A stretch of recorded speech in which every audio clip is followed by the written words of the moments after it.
প্রথমে আমি একটা টমেটো এইভাবে ছোট করে কেটে নিয়েছি 2 থেকে 3টে কাঁচা লঙ্কা এইভাবে কেটে, একটা আলু গ্রেট করে নিয়েছি 2টো পেঁয়াজ একদম ছোট সাইজে কুচে নিয়েছি, 2টো ডিম আমি ভেঙে রেখেছি।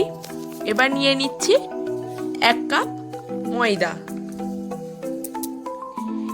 এটা হলো আমার স্পেশাল চাট মশলা। এই চাট মশলার রেসিপিটা তোমরা দেখতে চাইলে ওপরে দেখো লিংক এসেছে, ওখানে ক্লিক করে তোমরা দেখে নেবে। এই সমস্ত উপকরণ দিয়ে একটা সুন্দর সুস্বাদু টিফিন বানাবো আজ।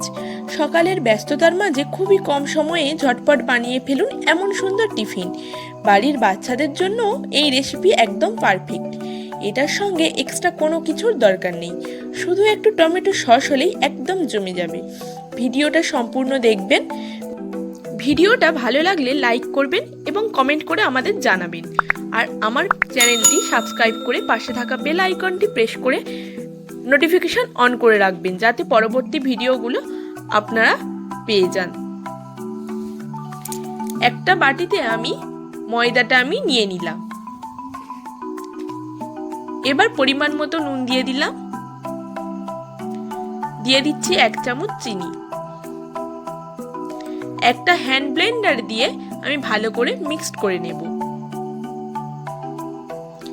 যাতে নুন আর চিনি ভালো করে ময়দার সাথে মিশে যায়। এবার 2টো ডিম আমি ময়দার সাথে দিয়ে দিলাম।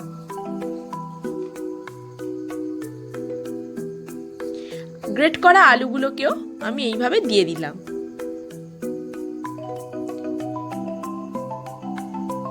এবার দিয়ে দিচ্ছি পেঁয়াজ কুচি।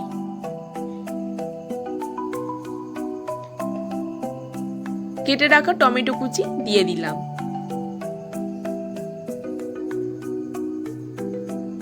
লঙ্কা কুচিটাও দিয়ে দিলাম। এবার চাট মশলাটা সম্পূর্ণ দিয়ে দিলাম। এবার আমি ওই হ্যান্ড ব্লেন্ডারের সাহায্যে ভালো করে সমস্ত উপকরণগুলো মিক্সড করে নেব।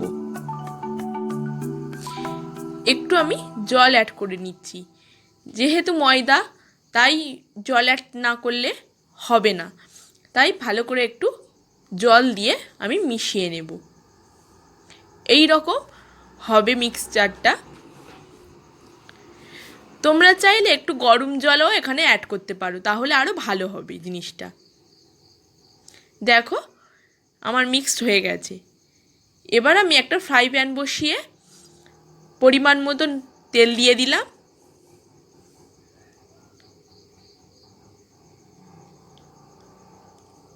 এবারে আমি ওই যে মিক্সড করে রেখেছি সমস্ত উপকরণ দিয়ে ওটা এইভাবে দিয়ে দিচ্ছি।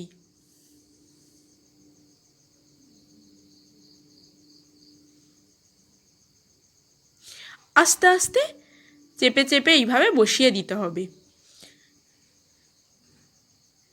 ফেটে গেলে জিনিসটা দেখতে ভালো হবে না।